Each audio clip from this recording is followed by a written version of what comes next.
Mungkin untuk mempersingkat waktu, mungkin kita langsung nanti bagi yang ingin bertanya, bisa langsung raise hand ataupun chat ke host ataupun ke saya. Nanti akan saya bacakan pertanyaannya kepada Ustadz.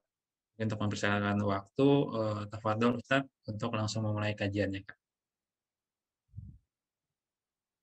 Bismillahirrahmanirrahim. Assalamualaikum warahmatullahi wabarakatuh.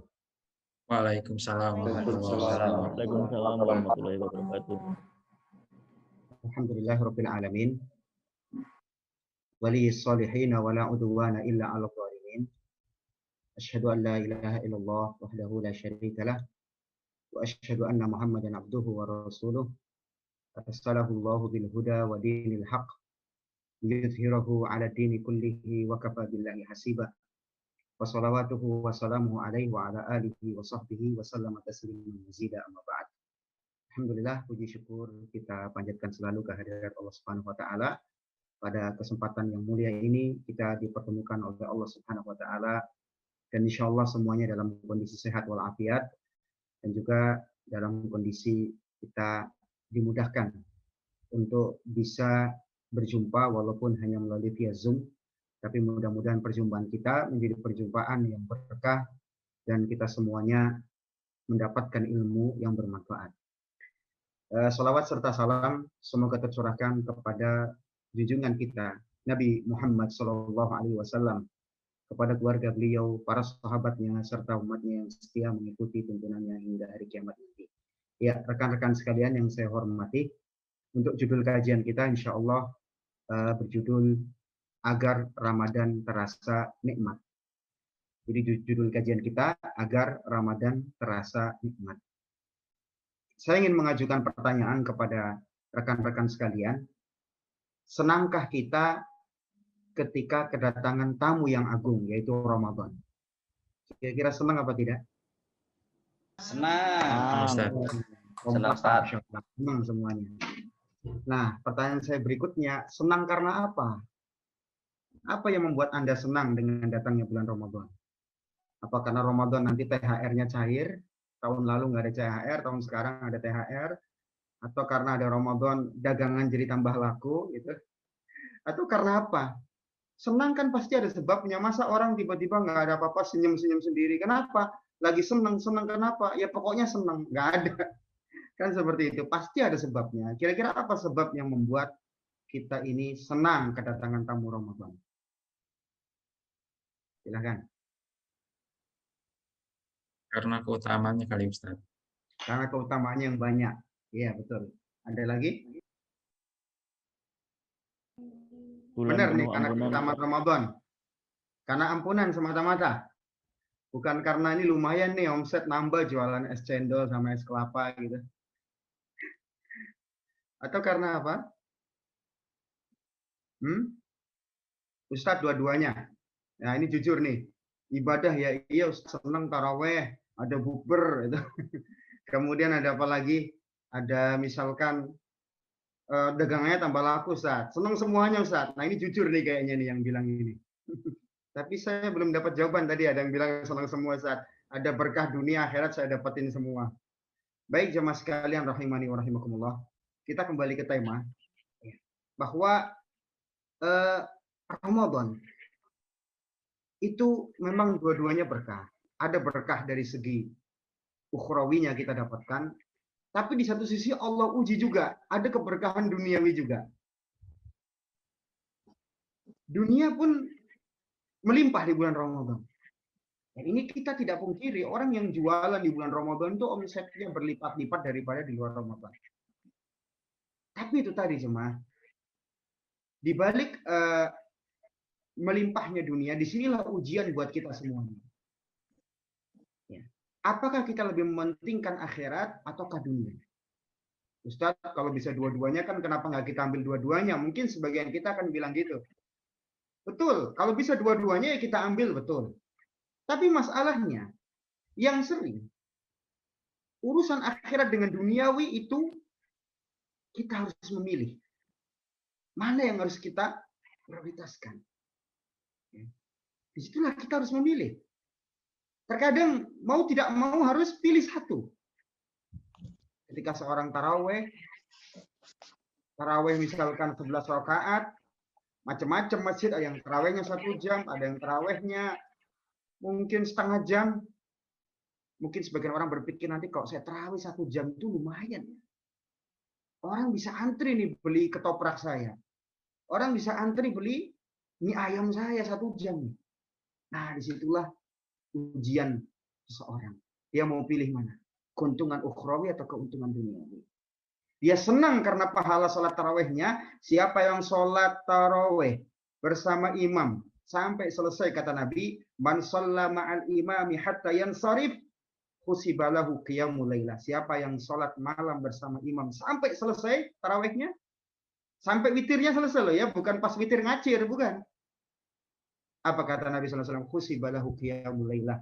Akan ditulis baginya pahala sholat selama semalam suntuk. Situ diuji jemaah. Dulu Bani Israel jemaah itu pernah diuji semuanya, rekan-rekan sekalian. Allah melarang Bani Israel berburu di hari Sabtu. Tidak boleh mereka berburu di hari Sabtu. Boleh di hari Jumat, boleh di hari Ahad dan hari-hari yang lain. Hari Sabtu saja itu pantangan. Alhamdulillah kita nggak ada ya larangan menjaring ikan di hari Sabtu, nggak ada. Itu larangan dulu untuk Bani Israel. Allah kisahkan dalam Al-Quran yang mereka disebut dengan Ashabus Sabti. Nah, ternyata Allah uji Bani Israel tadi. Di hari Sabtu, ikan itu jumlahnya melimpah. Pada mentas lagi ke darat. Nggak perlu dijaring, bahkan tinggal dicomot saja satu-satu. Wah, lumayan itu. Diuji sama Allah. Ketika itulah Bani Israel galau. Pas hari Jumat, nggak mentas tuh ikannya. Hari Ahad sama, hari Senin sampai berikutnya pun enggak. Ternyata ikan-ikan itu pada mentas hari Sabtu saja. Melimpah lagi jumlahnya itu di darat. Menggoda banget ikannya sambil goyang-goyang ya. Menggoda pandangan, ingin nangkep gitu. Lama-lama Bani Israel itu gemes. Mana ini bisa dapat ikan? Akhirnya mereka mengakal-akali syariat Allah. Ya, mengakal-akali perintah Allah. Mereka pasang jaring di hari Jumat, ya. Pas hari Sabtu ikannya kan pada mentas tuh. Ikan-ikannya pada masuk ke jaring. Hari Jumat, hari Sabtunya ya. Nah, hari Jumatnya baru mereka ambil ikannya. Dan mereka beralasan, oh kita kan masang jaringnya hari Jumat.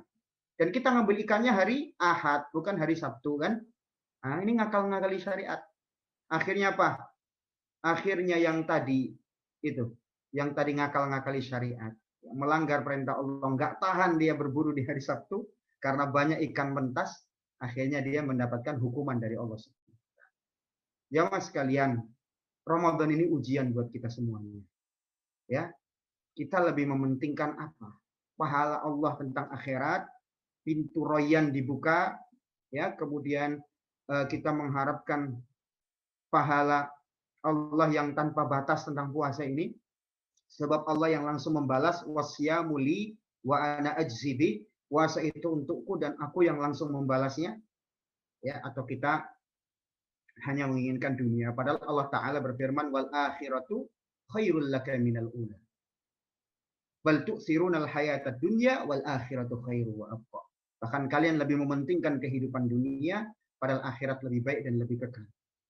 Jamaah rahimani wa rahimakumullah, kita kembali ke pembahasan bahwa kita pantas merasa gembira dengan datangnya Ramadan, sebab Ramadan anugerah dari Allah. Banyak limpahan pahala kita dapatkan. Allah berfirman di surah Yunus ayat 58, "Qul bi fadlillah wa bi rahmatihi fabidzalika falyafrahu huwa khairun mimma yajma'un." Katakanlah, dengan sebab karunia Allah dan rahmatnya, hendaknya mereka bergembira. Bergembira dengan karunia dan rahmat Allah. Wa khairun mimma yajma'un, dan pahala Allah, rahmat Allah lebih baik daripada dunia yang dikumpulkan. Dan Ramadan adalah bagian dari rahmat Allah. Pahala Ramadan yang kaitannya dengan akhirat lebih baik daripada dunia yang kita kumpulkan. Ya. Jadi ketika kita lebih prioritas kepada akhirat, bukan berarti nggak boleh bekerja di bulan Ramadan, berdagang di bulan. Boleh, silakan, nggak ada yang melarang. Ya. Bahkan waktu iktikaf dagang saja boleh, nggak apa-apa. Ya, saat saya mau yang wajib-wajib aja lah, yang sunnah-sunnah saya nggak ngerjain, sisanya saya pakai dagang, boleh, nggak apa-apa. dapat pahala juga. Ya, tapi kurang pahalanya. Ya. Makanya dari itu, jemaah rahimani wa rahimakumullah, bulan puasa dinamai oleh Nabi kita Shallallahu Alaihi Wasallam sebagai bulan kesabaran. Ya, Nabi Shallallahu Alaihi Wasallam menyebutkan bahwa bulan puasa adalah saumu syahri sabri. Bulan puasa adalah bulan penuh kesabaran. Nah, dari sinilah bagaimana kita bisa mengubah sabar setelah itu jadi nikmat. Makanya judul kajian kita apa? Agar Ramadan terasa nikmat. Kok bisa Ramadan nikmat? Nikmatnya di mana? Ya, kalau kita ingin cari nikmatnya di mana? Padahal Ramadan itu penuh kesabaran. Bayangkan ketika Ramadan nggak bisa makan enak, padahal biasanya mungkin dia wisata kuliner. Ketika Ramadan nggak bisa hubungan suami istri, bayangkan. Lihat istri saja mungkin sudah kepingin kan gitu. Dan seterusnya, banyak sekali pantangan-pantangan. Harus dijaga mulutnya, dijaga lisannya, dijaga tangannya, dijaga kakinya, dijaga matanya, dijaga telinganya. Banyak sekali larangan. Makanya dinamakan bulan kesabaran. Ya. Jamaah rahimani wa rahimakumullah. Sabar di sini, sabar dalam menjalankan perintah, sabar dalam meninggalkan larangan, dan sabar ketika menghadapi takdir yang tidak baik, yang mungkin kita tidak suka. Tapi ini sudah putusan Allah Subhanahu wa taala. Dari situlah letak kesabaran yang sesungguhnya yang kita hadapi di bulan Ramadan. Tapi insya Allah taala seberat apapun ibadah di bulan Ramadan, pasti kita bisa menjalani dengan nikmat asal kita tahu caranya. Saya ingin memberikan ilustrasi para rekan-rekan sekalian. Bagi orang yang hobi mendaki gunung, dia mendaki sampai ke puncak Semeru, sampai ke puncak Merapi, sampai ke puncak Merapi saja berani walaupun kondisi kadang lagi nggak baik. Kenapa? Karena mereka merasa nikmat dengan sampai ke puncak gunung. Tapi bagi orang-orang yang nggak hobi mendaki, itu dianggap aneh. Ah, ngapain capek-capek jalan ke situ? Mendingan jalan kemana? Mendingan jalan ke Pujasera, bisa makan ketoprak, bisa makan gado-gado. Kenikmatannya orang masing-masing. Ya. Coba bayangkan jemaah, ada orang demi bisa mendaki gunung Gunung Mount Everest itu ya. Gunung Himalaya, supaya sampai ke puncak, dia berani ngantri, bayangkan. Dan dia berani membayar ratusan juta, dia berani cuti kerja, bayangkan. Kalau perlu resign kerja, demi apa? Demi bisa mendaki gunung. Padahal ketika mendaki gunung banyak orang mati. Ya, saya sampai pernah melihat video banyak mayat-mayat berserakan di sekitar Himalaya. Mereka mati dalam keadaan beku. Tapi tidak membuat semangat orang yang ingin mendaki hilang. Enggak, malah tertantang dia adrenalinnya. Jadi jemaah sekalian, kita kenapa tidak nikmat ketika bulan Ramadan? Karena kita tidak tahu bagaimana cara supaya nikmat di bulan Ramadan. Kita tidak tahu bagaimana menyambut Ramadan. Ramadan dianggap biasa-biasa aja, makanya nggak nikmat. Ya, bahkan terasa tersiksa bagi dia datangnya Ramadan. Jemaah rahimani wa rahimakumullah. Ya. Orang kalau sudah senang dengan sesuatu dia akan korbankan. Kita pun seperti itu. Kalau sudah senang dengan Ramadan, kita akan korbankan untuk beramal dan kita merasa nikmat. Jemaah rahimani wa rahimakumullah. Ya. Kita langsung masuk kiat pertama agar Ramadan menjadi nikmat. Waktu kita juga terbatas ya. Kiat yang pertama jamaah, sebelum Ramadan kita harus tanamkan diri untuk tawakal kepada Allah. Jangan bersandar kepada diri kita sendiri. Tawakal sama Allah. Bersandar kepada Allah Subhanahu wa taala. Ya. Jadi ini hal yang penting menyongsong bulan Ramadan. Sebab apa jemaah? Ketika Ramadan, tenaga kita, harta kita bakalan terpakai. Iya. Siang terkuras kita untuk menahan lapar dan haus. Tenaga kita terkuras. Malam terpakai juga untuk tarawih. Belum lagi dia harus bekerja. Harta harus dia siapin nanti untuk sedekah di bulan Ramadan. Waktu harus dia sempatkan untuk bisa membaca Al-Quran. Jadi energi bakal banyak kita keluarkan. Maka dari itu apa? Tawakal kepada Allah. Ya. Betul sih kita samping ikhtiar kita mungkin menyediakan herbal, obat atau menjaga kesehatan. Itu bagian dari ikhtiar. Tapi ingat, jangan kita bersandar kepada diri kita sendiri. Ingat, Allah berfirman di surah An-Nisa ayat 28, Wa khuliqal insanu dha'ifa. Manusia itu dijadikan dalam kondisi sifatnya lemah. Manusia itu lemah. Sebab karena kita lemah, maka kita harus bersandar kepada Allah. Di surah At-Talaq ayat ketiga, Allah Ta'ala berfirman, wa may yatawakkal 'alallah fahuwa hasbuh. Siapa yang bersandar kepada Allah, maka Allah akan mencukupkan keperluannya. Jangan kita merasa, duit saya banyak kok. Nanti bisa beli buka-bukaan yang macam-macam untuk buka puasa. Oh, ilmu saya sudah banyak kok, saya sudah banyak ngaji gitu ya. Oh, saya sehat kok fisiknya. Jangan bersandar kepada diri kita. Bersandarlah kepada Allah. Mohon sama Allah, ya Allah, semoga ketika Ramadan rezeki saya diluaskan. Ketika Ramadan saya diberi ilmu sehingga bisa mengamalkan Ramadan dengan semestinya. Ketika Ramadan saya diberi kesehatan sehingga bisa berpuasa dan diberikan umur panjang sehingga tidak meninggal di pertengahan Ramadan, tapi kita bisa selesaikan Ramadan ini dengan sempurna. Ini jamaah rahimani wa rahimakumullah. Ya. Jadi jamaah, ketika kita berbicara tentang Ramadan, kita berbicara tentang surga. Ingat jemaah, kita bisa masuk surga itu karena rahmat Allah. Tidak ada yang bisa memudahkan kita untuk bisa beramal kecuali Allah yang memudahkan kita. Mu'adz bin Jabal pernah bertanya kepada Rasulullah, "Ya Rasulullah, akhbirni bi'amalin yudkhilunil jannah." Wahai Rasulullah, kabarkan kepadaku tentang amalan yang bisa memasukkan aku ke surga. Maka apa jawaban Nabi SAW? Laqad sa'alta an azim. Wahai Mu'adz, kau bertanya tentang sesuatu yang agung. Wa innahu layasirun ala man yassarahu Allah Ta'ala. Masuk surga itu mudah. Tapi bagi siapa? Bagi yang dimudahkan oleh Allah Subhanahu Wa Ta'ala. Jadi kita tidak bisa beramal puasa kecuali kalau dimudahkan oleh Allah. Dan kita merasa, oh kita sehat, kita kuat, oh kita ilmunya banyak, kok bisa melewati puasa ini dengan mudah. Tidak. Jemaah, butuh tawakal. Dan tawakal yang kita butuhkan itu ada 3 macam. Yang pertama, tawakal sebelum beramal. Yaitu tawakal sebelum beramal, apa yang harus kita lakukan? Berdoa kepada Allah. Mohon supaya dimudahkan kita ketika puasa. Mohon supaya amal kita diterima ketika puasa. Salat kita diterima, tarawih kita diterima, zakat kita diterima, sedekahnya diterima, Lailatul Qadarnya diterima. Ya, dan amal-amal lainnya, tilawah Quran juga seperti itu. Mohon kepada Allah. Ya. Baik. Bahkan ulama terdahulu 6 bulan sebelum Ramadan itu sudah minta agar dipertemukan Ramadan. 6 bulan jemaah. Bukan sudah 4 hari tinggal Ramadan baru ngerasa, udah deket ya Ramadan. Enggak, 6 bulan mereka dulu minta sama Allah, berdoa agar sampai kepada Ramadan. Kemudian apa? Para ulama dahulu bahwa 6 bulan setelahnya mereka berdoa agar amalnya diterima di sisi Allah Subhanahu wa taala. Ya, jangan kita merasa pede, amal gua pasti diterima. Jangan. Mohon sama Allah supaya diterima. Kemudian tawakal yang kedua adalah tawakal ketika beramal. Ketika beramal, ingat, yang harus ditanamkan dalam diri kita, ini saya beramal untuk siapa? Saya puasa ini untuk siapa sih? Apa karena bos saya perintahkan puasa, kalau nggak disuruh puasa nanti bisa dipecat dari perusahaan gitu?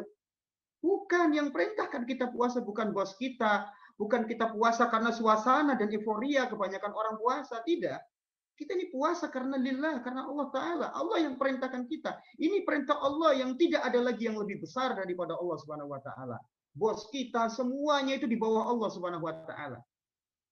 Ya, bukan karena euforia. Ada sebagian orang berpuasa karena ya lagi rame-ramenya puasa. Kalau nggak puasa gimana gitu. Nah ini bukan lillah puasanya. Hah? Baik, jadi puasa itu harus tanamkan keikhlasan. Wa ma umiru illa liya'budullaha mukhlishina lahuddin dalam Al-Bayyinah ayat ke-5.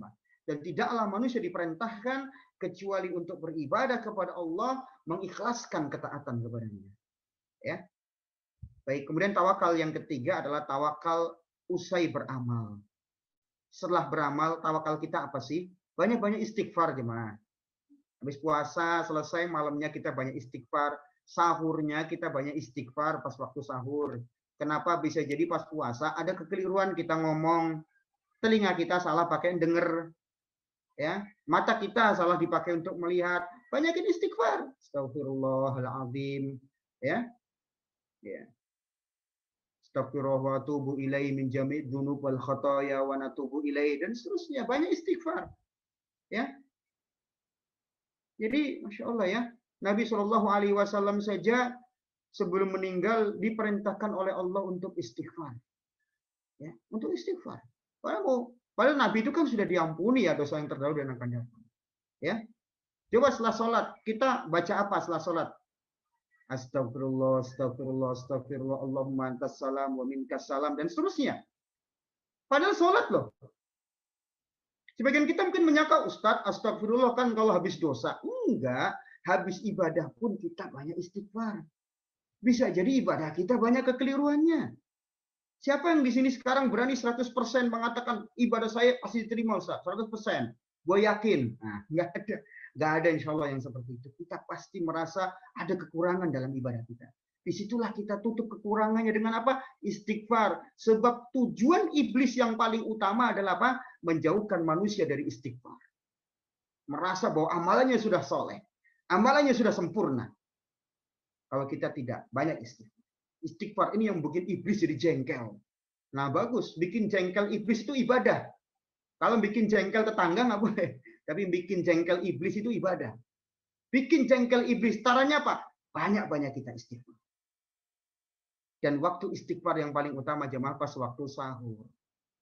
Wal mustaghfirina bil ashar, dan orang-orang yang istighfar di waktu sahur. Makanya waktu sahur ya, masukan dari saya pribadi, silahkan kembali ke masing-masing.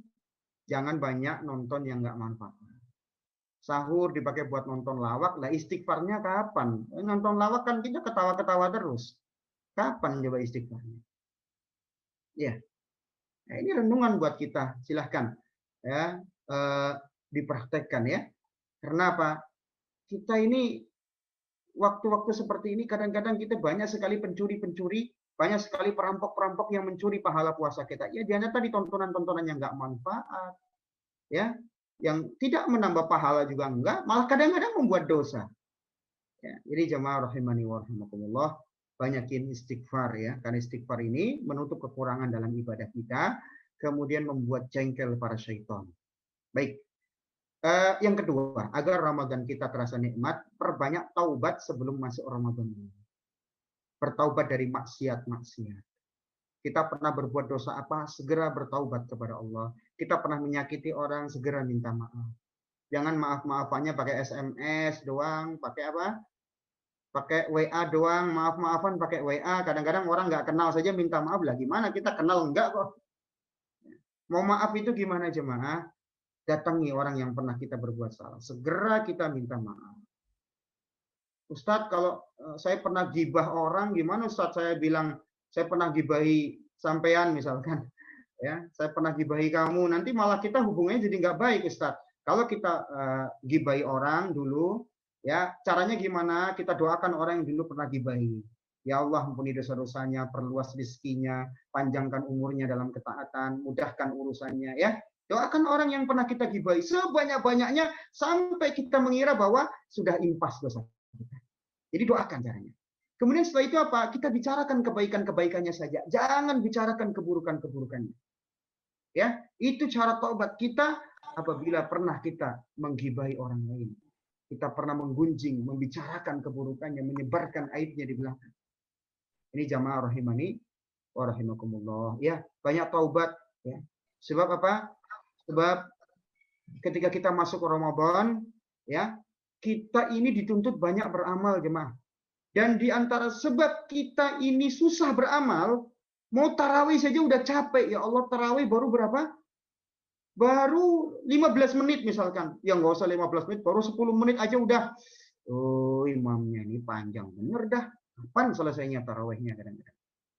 Kadang-kadang kalau sudah capek, udah pada itu udah aja. Ya, kenapa? Kenapa kok baru ibadah 10 menit udah capek? Baru baca Quran misalkan, Ustaz baca Quran pakai apa? Pakai gadget, entah pakai mushaf. Baru sebentar baca Quran pakai gadget udah ganti, lihat apa? Lihat yang lainnya. Kenapa kok ibadah baru sebentar lemes? Jamaah sekalian ketahuilah, penyebab kita malas beramal itu karena banyak dosa-dosa kita lakukan. Dan itu mengharuskan kita banyak-banyak istighfar sebelum memasuki Ramadan. Agar apa? Kita bisa beramal. Ada penjelasan dari ulama kita, salah satunya Imam Al-Hasan Al-Basri. Ya. Beliau pernah kedatangan salah seorang. Orang ini mengatakan, wahai imam, semalam aku sehat loh, nggak ada apa-apa. Ya. Terus aku niat bangun malam untuk bisa sholat malam. Tapi ternyata aku nggak bisa bangun. Kenapa ini aku nggak bisa bangun? Padahal aku sudah sehat badan, aku siapkan diri. Apa kata Al-Hasan Al-Basri? Penyebab orang tidak bisa bangun malam diantaranya adalah karena dosa-dosa yang mengikatmu. Sehingga kamu berat untuk bangun malam. Kenapa bangun malam untuk nonton sepak bola begitu gampangnya? Bangun malam untuk kongko-kongko begitu gampangnya. Tapi bangun malam untuk sholat malam kenapa susah? Kata Imam Al-Hasan Al-Basri, karena dosa-dosa kita. Itu yang bikin berat ibadah. Baru baca Quran sebentar bosan. Bagaimana mau khatam? Baru baca satu muka saja sudah capek ya. Kenapa seperti itu? Dosa-dosa kita ya. Oleh karena itu Imam Ibnul Qayyim dalam kitabnya Ad-Da' wa Dawa beliau menyebutkan banyak sekali dampak-dampak dari perbuatan. Nah, sekarang bagaimana cara kita bertaubat? Kata Imam Nawawi dalam kitabnya Riyadhus Shalihin, dalam bertaubat ada 4 syarat. 4 syarat asasi yang harus terpenuhi supaya kita dikatakan taubatnya taubatan nasuha, bukan kata orang taubat sambel. Sekarang mah kapok, besok ngulang lagi, itu taubat sambel. Agar taubat kita taubatan nasuha, 4 syarat ini harus terpenuhi. Yang pertama, kita menyesali. Ada rasa penyesalan, itu sudah indikasi bahwa dia ingin bertaubat. Dulu menyesal pernah berbuat maksiat ini, berbuat itu, berbuat ini. Ada penyesalan. Kemudian yang kedua, tinggalkan maksiat itu. Ya, tinggalkan. Dia berusaha meninggalkan. Kalau lakukan lagi gimana Ustaz? Dia taubat lagi gitu. Ya. Jadi tinggalkan maksiat tadi. Kemudian yang ketiga, bertekad bulat untuk tidak melakukan maksiat itu lagi. Ada tekad ya. Ya. Kalaupun ternyata ada tekad kok tiba-tiba kecebur lagi, salah lagi ya. Setiap manusia pernah salah. Ya taubat lagi seperti itu. Yang penting dia apa? Punya tekad untuk tidak mengulangi. Tekadnya sudah ada gitu loh. Tapi kalau masih kepingin mengulangi namanya belum bertekad. Ya. Kemudian yang keempat, ketika dosa itu berkaitan dengan hak orang lain, maka kita harus kembalikan hak orang lain tadi. Harus minta maaf. Kecuali tadi mungkin ya, ghibah. Kalau khawatir nanti akan terjadi percekcokan ya tadi kita banyakin dia doakan dengan sebanyak-banyaknya dengan kebaikan ya, kemudian kita sebut kebaikan-kebaikannya saja. Baik, kita masuk poin yang ketiga. Jadi ingat ya jemaah, sebelum kita masuk poin ketiga bahwa dosa itu menyebabkan kita berat. Oleh karena itu kenapa kita ibadah nggak nikmat, baca Quran nggak nikmat, tarawih nggak nikmat, semua ibadah nggak nikmat semua. Nikmatnya doang cuma kalau bukber doang baru nikmat. Kalau ibadah kenapa nggak nikmat? Itu sebabnya masih banyak dosa kita lakukan. Jadi kita harus banyak bertaubat supaya semua ibadah kita nikmat. Kenikmatan ibadah Allah akan berikan ketika seorang bertaubat kepada Allah Subhanahu wa taala. Ya. Sebab maksiat ini bikin kita ada sekat antara kita dengan Allah sehingga ibadah kita tidak nikmat. Baik, kita masuk yang ketiga jemaah. Menjaga diri dari perbuatan-perbuatan yang merusak pahala puasa. Puasa jemaah kata Nabi SAW, laisa siyamu 'anil akli wasyurb. Puasa itu bukan sekedar menahan lapar dan haus semata. Innamas siyamu 'anil lahwi warrafath. Puasa itu adalah menahan diri dari perbuatan sia-sia dan ucapan-ucapan yang jorok, ucapan yang kotor. Fa in sabaka ahadun au jahila alaik falyakul inni shaim. Kalau ada seorang mencela kamu dan ingin melakukan kebodohan, maka katakan aku puasa. Jadi jemaah puasa itu bukan cuma yang penting saya lapar haus. Ntar giliran naik mobil, lagi macet-macet, ketemu orang nggak jelas, maki-maki, kemudian kita balas maki-maki juga. Teriak, kita balas teriak. Itu namanya bukan puasa yang sejati. Jemaah. Kalau puasa sejati itu ada orang maki-maki kita, udah biarin aja. Biarin. Ucapkan dalam diri kita, saya ini puasa. Jangan sampai puasa nggak ada bedanya. Suka teriak-teriak, suka ribut, suka debat. Ya. Sahabat Jabir bin Abdullah pernah mengatakan, "Idza sumta falyasum sam'uka wa basaruka wa lisanuka 'anil kadhibi wal maharim." Seandainya kamu berpuasa, hendaklah pendengaranmu, penglihatanmu, lisanmu ya, harus berpuasa. berpuasa dari kedustaan, berpuasa pula dari hal-hal yang haram. Ya, jangan puasa masih nipu, buat laporan palsu. Puasa masih apa? Bohong ketika berbisnis, ya, menipu kliennya. Ya, jangan seperti itu. Ya. Kemudian kata Jabir, wal yakun 'alaika waqarun wasakinah. Ketika puasa engkau bersikap tenang dan berwibawa. Wala taj'al yauma saumika wa yauma fitrika sawa. Jangan sampai puasa nggak ada bedanya. Harusnya kita tampil beda ketika apa? Ketika puasa. Jangan sampai puasa dengan nggak puasa nggak ada bedanya. Ya, masih suka-suka yang berbuat seperti sebelumnya. Tidak, tapi robah. Karena puasa itu adalah bulan perubahan diri. Ya, kita menjadi lebih baik daripada sebelumnya. Ditempa kita di madrasah puasa. Makanya kalau kita ibaratkan Ramadan itu seperti pesantren kilat untuk merubah akhlak kita, merubah sikap kita lebih baik daripada sebelumnya.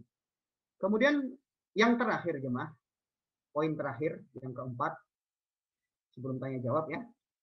Yang keempat adalah supaya Ramadan kita nikmat, pelajarilah hukum-hukum terkait puasa. Kita harus punya ilmu jemaah. Lah kalau mau puasa nggak punya ilmu bagaimana? Sekarang kita begini saja. Kita mau mendaki gunung ya, misalkan. Tapi kita nggak tahu ilmunya. Ini medannya seperti apa kalau mendaki gunung ini.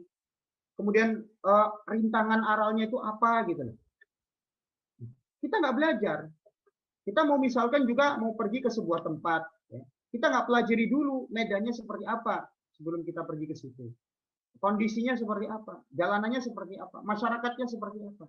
Perlu kita tahu, perlu ada ilmunya. Kalau tidak ada ilmunya, ya itulah sebab kenapa kita puasanya asal-asalan. Asal yang penting pagi sahur, siang nggak makan, nggak minum, nggak hubungan suami istri, malam buka lagi, habis buka makan sebanyak-banyaknya. Ya, apa seperti itu? Kalau seperti itu jemaah puasa kita seolah-olah seperti rutinitas yang datang tahunan. Ya, tapi tidak merasakan pahala dan perubahan dalam diri kita. Jemaah, tanda puasa kita diterima itu apa? Setelah selesai puasa, ada perubahan dalam diri kita. Lebih baik. Yang biasanya suka marah-marah, berkurang lah, walaupun nggak 100%, berkurang lah, nggak seperti sebelumnya. Yang biasanya suka, misalkan berbohong, berkurang bohong. Atau sama sekali dia nggak pernah bohong.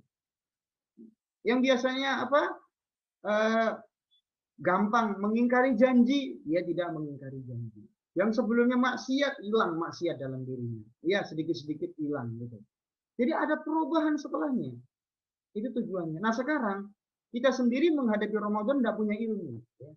Apa yang mesti kita amalkan? Makanya jangan heran. Banyak orang puasa Ramadan itu suntuk. Bete dah gua mau ngapain. Ya. Akhirnya apa? Cuma mainan gadget. Habis waktu di depan gadget. Sebagian lagi ada yang tidur-tiduran. Habis waktu tidur. Ustadz, tidurnya orang puasa kan ibadah. Itu hadisnya hadis palsu. Cuma nggak benar itu hadis. Itu dibikin-bikin. Ya. Jadi sehingga orang apa? Banyak orang kemudian apa? Tidak melakukan ibadah. Padahal Ramadan itu adalah bulan apa? Bulan kita beraktivitas. Coba kita perhatikan. Nabi sering melakukan peperangan di bulan Ramadan.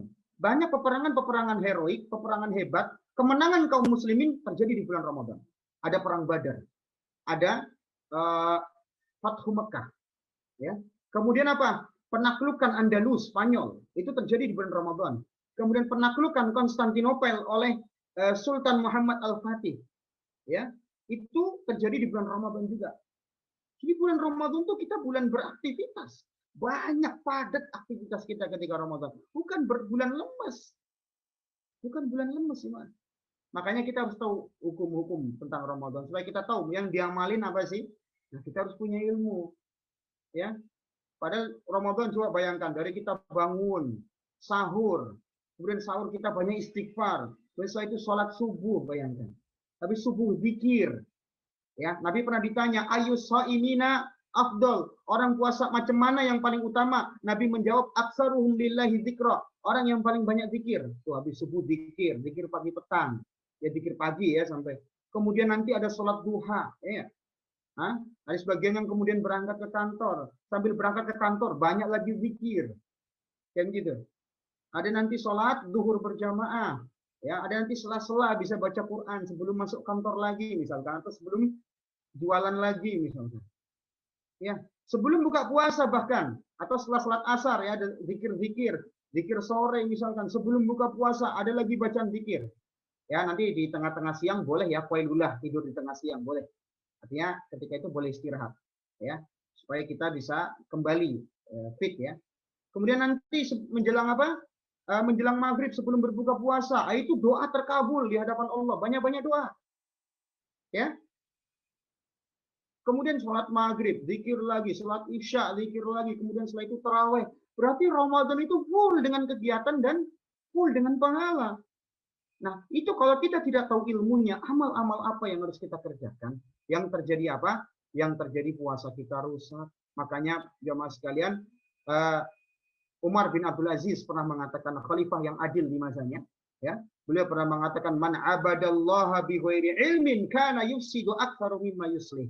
Siapa yang beribadah kepada Allah tanpa ilmu, lebih banyak rusaknya daripada lebih banyak apa? Lebih banyak memperbaiki. Pelajari ilmu-ilmu tentang Ramadan, para jamaah sekalian rahimani wa rahimakumullah.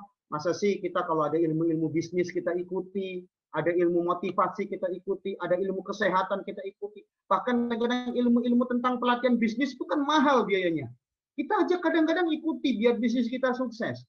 Tapi kenapa ilmu yang ini berkaitan dengan akhirat kita, yang kadang-kadang belajarnya itu gratis, ya, tapi kadang-kadang kita malas. Padahal ini kaitannya dengan apa? Urusan ukhrawi kita. Hadanillah wa iyyakum ajmain. Ya. Atas segala perhatiannya saya ucapkan terima kasih. Jazakumullah khairan. Dan apabila ada kekurangan saya mohon maaf. Semoga Allah mengampuni kesalahan-kesalahan kita semuanya. Dan setelahnya saya serahkan kepada pembawa acara. Apakah ada tanya jawab atau tidak? Bapak, silakan. Terima kasih untuk materinya Ustadz, cukup menarik dan sangat berkesan gitu. Jadi menarik juga terkait dengan masalah amalan gitu ya. Ibaratnya kita nggak bisa beramal karena dosa-dosa kita. Baik, saya serahkan pada teman-teman ataupun rekan-rekan dari DRA. Jika ada yang ingin bertanya, boleh dari Pak Rojudin. Ada Pak Rojudin atau Pak Sarif? Ya, halo. Ya, assalamualaikum warahmatullahi wabarakatuh. Waalaikumsalam warahmatullahi wabarakatuh. Ya, Silakan. Pak Ustadz Abu Ya'la Hisabul Majid. Ya, sini tadi yang pertama keutamaan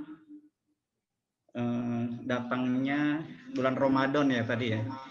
Nikmatnya itu menurut saya karena turunnya Al-Qur'an pada tanggal 17 Ramadan ya. Kalau nggak salah ya Ustaz ya. Kalau salah tolong dibenerin. Terus yang kedua, saya mau nanya masalah umroh Pak Ustaz. Umroh di bulan Ramadan, apakah benar itu seperti kita pergi haji bersama Nabi Muhammad?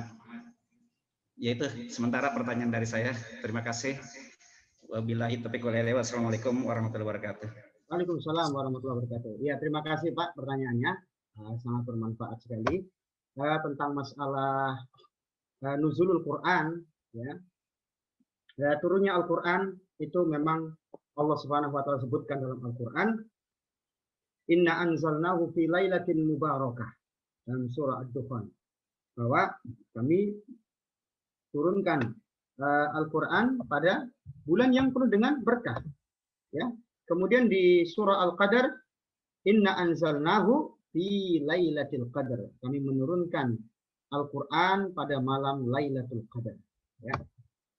Kemudian tentang masalah pastinya di tanggal berapa, yang jelas Allah Subhanahu wa taala menyebutkan di malam Lailatul Qadar, dan Lailatul Qadar ini terjadi di 10 malam terakhir di malam-malam yang ganjil, ya. Jadi tentang nuzul Quran ini di malam Lailatul Qadar.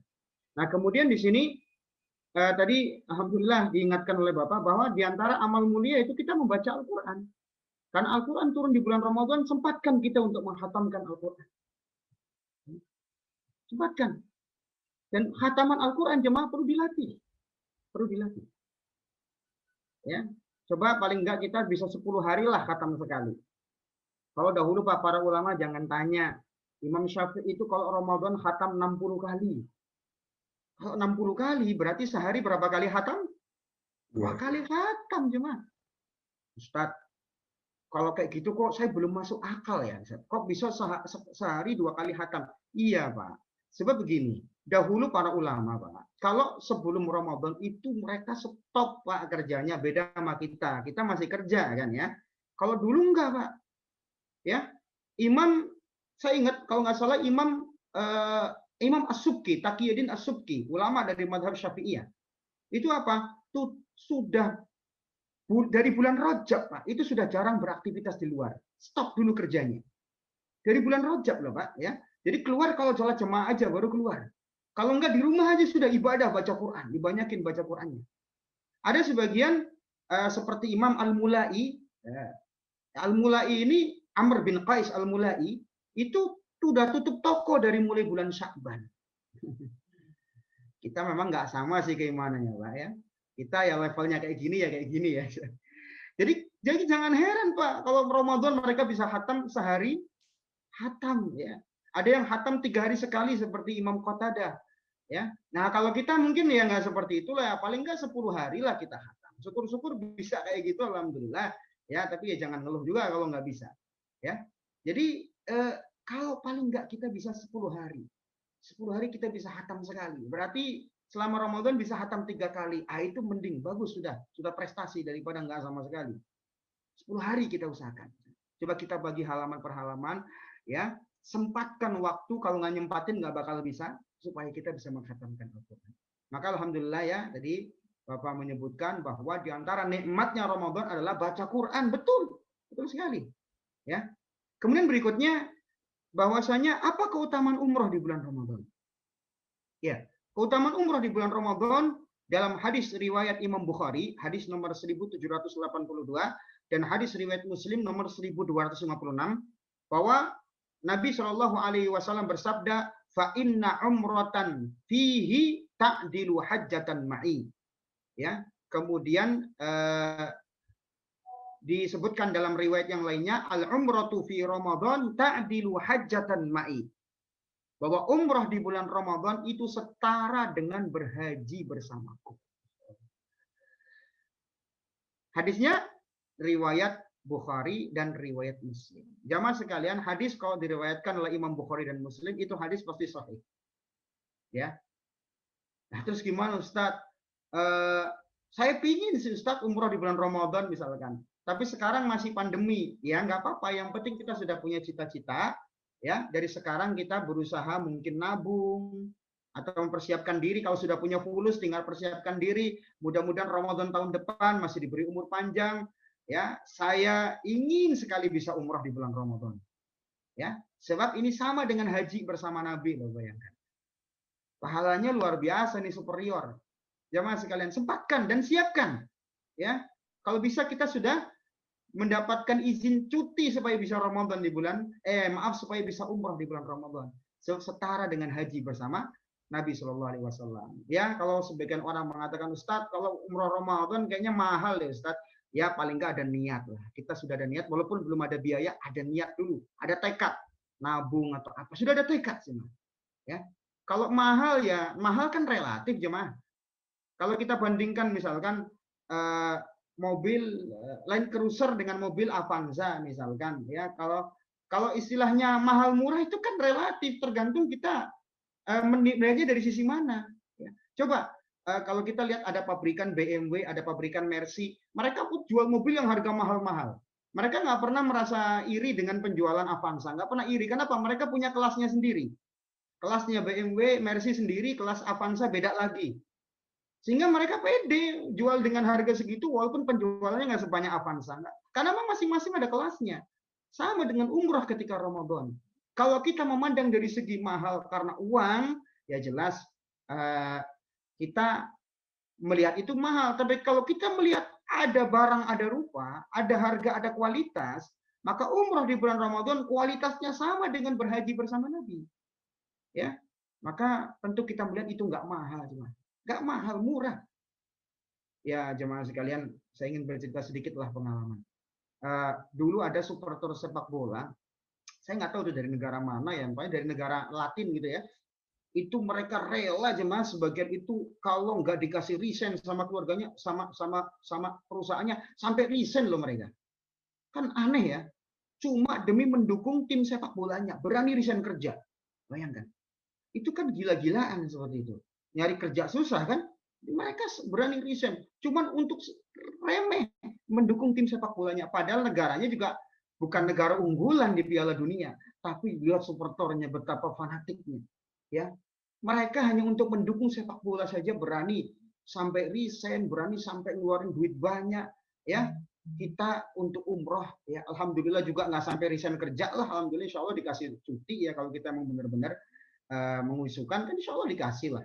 Nah kemudian juga kita bisa mengumpulkan uang ya, kan dikasih kemudahan, apalagi ini untuk ibadah yang jelas berpahala ya. Ini jemaah rahimani wa rahimakumullah. Mudah-mudahan saya doakan semua yang hadir di sini supaya semuanya bisa umroh di bulan Ramadan. Mudah-mudahan kita bisa umroh bareng ya. Gitu. Amin ya Allah ya amin. Betul. Satu lagi boleh ya? Silakan. Iya, tadi terkait Quran ya, pembacaan Quran. Itu saya kalau dengar Ustadz Ujang jadi imam baca wal fajri itu enak banget Ustadz. Saking enaknya takutnya saya lupa baca Fatihah Ustadz. Atau pertanyaan saya satu lagi, kalau dia baca dengan irama yang merdu gitu ya, ya itu takutnya saya suka lupa baca Fatihah, itu gimana Ustadz ya?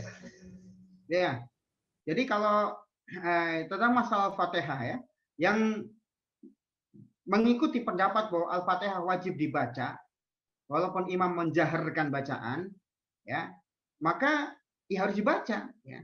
Jadi gimana supaya kita nggak terlena? Ya tentunya kita mempersiapkan diri, ya, mempersiapkan diri bahwa ketika kita sholat yang menjadi inti itu bukan sekedar keindahan irama imamnya, bukan.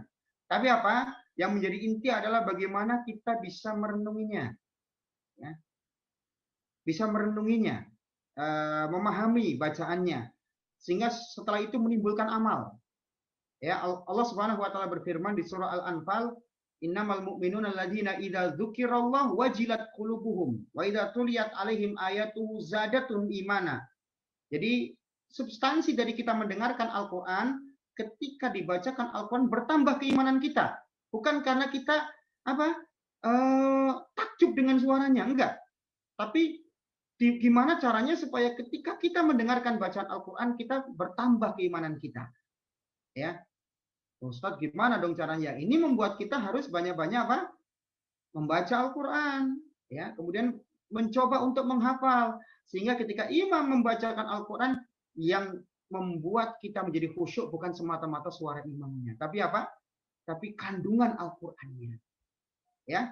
Kita paham sehingga dengan kita mendengarkan Al-Qur'an bertambah keimanan kita setelah itu.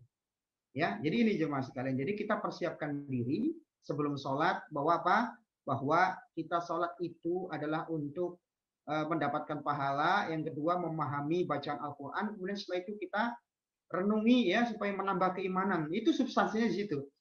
Apalagi nih Al-Fatihah kan rukun. Al-Fatihah itu rukun, jangan sampai ditinggalkan. Tapi sebagian ulama berpendapat bahwa membaca Al-Fatihah di belakang imam yang jahar, yang bacaannya keras, itu tidak wajib. Yang wajib dia mendengarkan. Nah, ini ada dua pendapat ya, yang tentunya masing-masing kita saling menghargai pendapat masing-masing. Ya, sebagian yang tetap baca Al-Fatihah baca, karena ini rukun. Ya jangan sampai lupa karena rukun. Tapi bagi sebagian yang berpendapat bahwa ketika imam mengeraskan bacaan Al-Fatihah nggak wajib dia baca karena imamnya mengeraskan, ya silakan didengarkan. Tapi ingat, mendengarkan bacaan imam itu bukan semata-mata suaranya yang indah, tapi bagaimana supaya ketika imam membaca surat langsung kita ingat akan keagungan Allah, membuat kita takut kepada Allah. Contoh ketika kita imam membaca misalkan Qul huwallahu ahad, katakanlah bahwa Allah Subhanahu wa taala itu Maha Esa. Ya.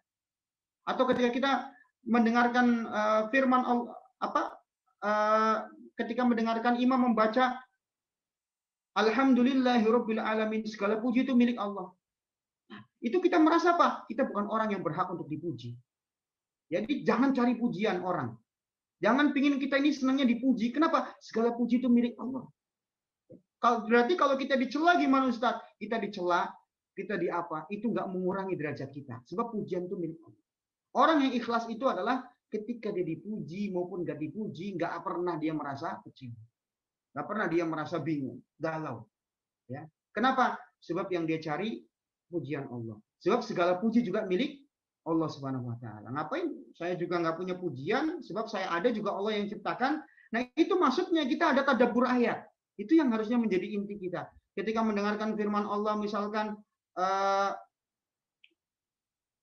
Maliki Yaumiddin, Allah yang menguasai hari kiamat. Nah, kita terbayang tentang hari kiamat, ya. Sehingga apa? Sehingga kita termotivasi untuk beramal. Jadi itu sebenarnya inti kita mendengarkan bacaan imam, bukan semata-mata keindahan nada imamnya.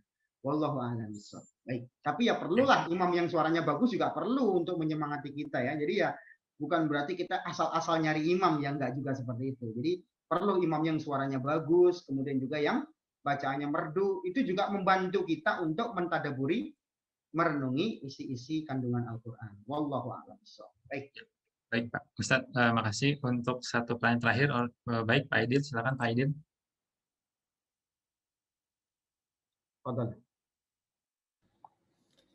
Iya Ustadz, izin bertanya.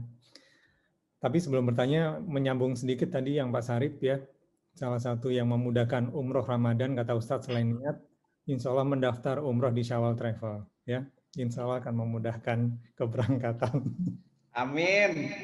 Amin. Dimudahkan ya Pak karyawan. Amin. Ya, Allah Ta'ala Nabi SAW bersabda, wa may yassara 'ala mu'minin yassarahullahu fid dunya wal akhirah. Ya, barang siapa yang memudahkan urusan seorang mukmin, Allah mudahkan dunia dan akhirat. Ya, moga-moga nanti ada bonus dari Pak Edil supaya mungkin harga umrohnya lebih terjangkau lagi ya. Amin. Baik, silakan. Ya, ini Ustadz. Tadi Ustadz kan sempat sampaikan perihal mengenai ghibah ya. Nah, itu sesuatu yang ingin saya tanyakan. Jadi begini Ustadz, apabila kita ini mengetahui seseorang berbuat maksiat atau kezoliman, dalam hal ini ya berarti mengetahui secara pasti ya, berbuat maksiat atau kezoliman dalam hubungan sosial ataupun hubungan profesional.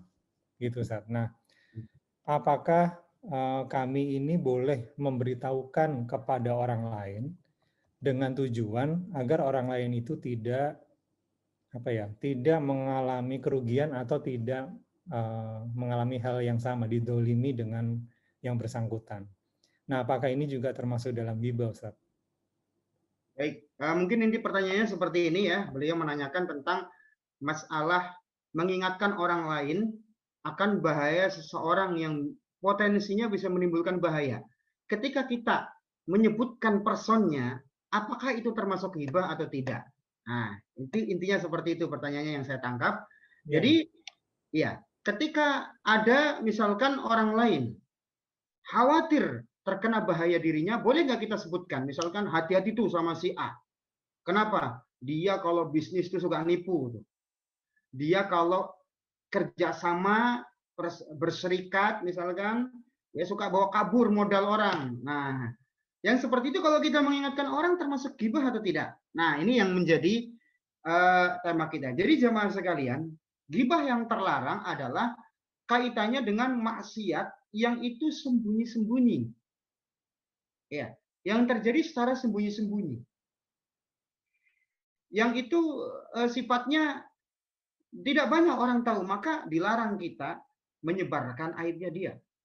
Misalkan contoh ya, mungkin kita ngelihat suatu saat dia pas lagi sendiri melakukan hal yang tidak baik misalkan. Dia lagi pas sendiri ya, dia mungkin melakukan hal yang menurut kita nggak baik. Tiba-tiba dia pas browsing. Nah, cara yang benar adalah kita tidak boleh sebarkan. Tahu nggak tadi itu si A?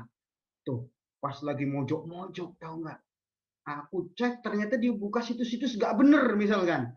Ini ghibah, nggak boleh seperti itu. Nyebarkan aib, nggak boleh. Ya.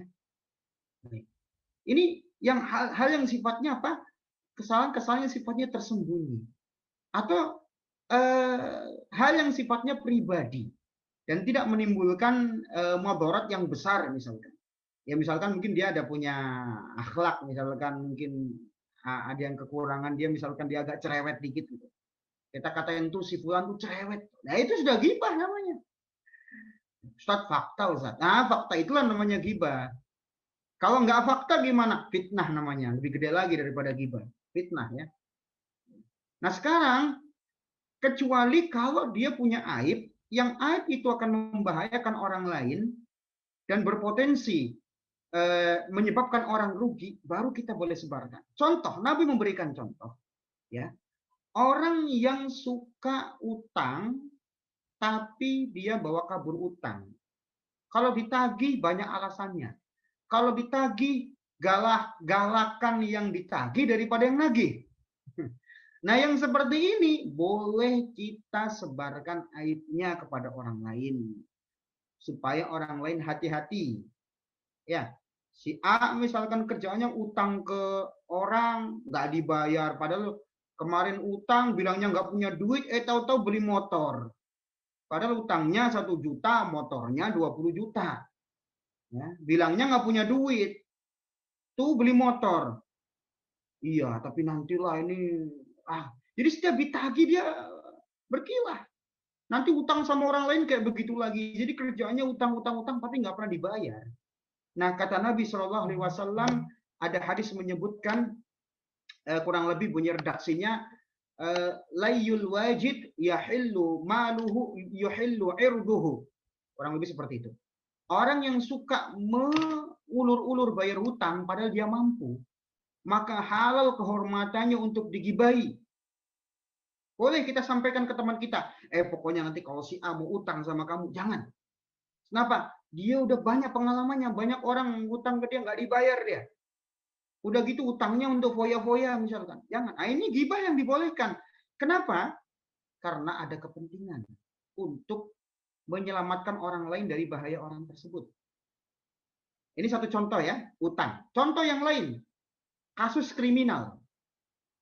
Ya, misalkan ada penjahat yang kita kenal orangnya siapa? Dia apa? Dia misalkan mengancam kita dengan ancaman. Apa yang harus kita lakukan? Kita harus laporkan ke pihak berwajib. Siapa yang mengancam? Si A misalkan. Ini ghibah nggak? Ghibah tapi diperbolehkan. Kenapa? Karena mengancam nyawa kita. Jadi sesuatu yang bisa mengancam nyawa, mengancam harta, ya, dan membuat seorang ini terancam antara nyawa dengan hartanya, ya, maka boleh untuk digibahi. Tapi digibahinya apa? Tujuannya memang untuk melindungi diri kita atau orang lain dari mara bahaya. Ya, ini ghibah yang diperbolehkan. Contoh yang lain, diperbolehkan seorang menyebutkan ciri seseorang yang dirasa tidak cocok untuk dinikahi misalnya. Tidak cocok. Nabi pernah ditanya oleh salah seorang wanita, ada wanita bertanya kepada Nabi, saya harus menerima lamaran siapa? Ya. Yang satu melamar orang namanya Muawiyah, yang satu lagi namanya Abu Jaham. Nah, dia konsultasi sama Nabi. Wahai Nabi, saya pilih yang mana nih antara dua ini? Ya, Nabi harus jelasin. Nabi jelasin bahwa Muawiyah itu fakir, dia nggak punya harta. Ya, dia ketika itu kondisinya masih miskin, pemuda yang miskin. Nanti berbahaya, kamu orang punya kedudukan. Takutnya nanti rumah tangganya nggak serasi. Kemudian Nabi mengatakan, adapun Abu Jaham, dia orang yang tidak pernah meletakkan tongkatnya dari pundaknya. Ini kata kiasan yang kata Nabi ini orang suka mukul istri. Ya, atau makna lainnya ini Abu Jaham ini kerjaannya suka pergi, suka banyak job di luar. Nanti kamu sering ditinggal, bahaya. Nah, ini Nabi ketika ngomongin dua orang ini ghibah nggak? Ghibah, tapi diperbolehkan. Kenapa? Sebab wanita tadi minta solusi. Ini nikah ini bukan sembarangan. Harus tahu nih akhlaknya orang ini kayak apa, kepribadiannya kayak apa. Karena ini nanti urusannya pernikahan. Kemudian Nabi memberikan solusi yang cocok buat kamu adalah siapa? Nikahlah kamu dengan Usama bin Zaid. Itu baru cocok buat kamu, kata Nabi. Nah, ini contoh ya, ghibah-ghibah yang diperbolehkan. Ya, jadi ada beberapa ghibah yang diperbolehkan dan itu nanti ada pembahasannya sendiri. Tapi secara umum ghibah terlarang tapi diperbolehkan dalam kondisi-kondisi yang kita sebutkan tadi. Jadi intinya kalau memang dia berpotensi membahayakan orang lain, membahayakan nyawa, harta, boleh untuk kita gibahi, boleh kita sampaikan ke orang, tujuannya untuk bisa berhati-hati dari ancaman orang tersebut. Demikian, wallahu a'lam bishawab. Baik, Ustadz, terima kasih untuk waktunya dan kajiannya hari ini. Mungkin, karena mengingat waktunya juga sudah lewat pukul 5,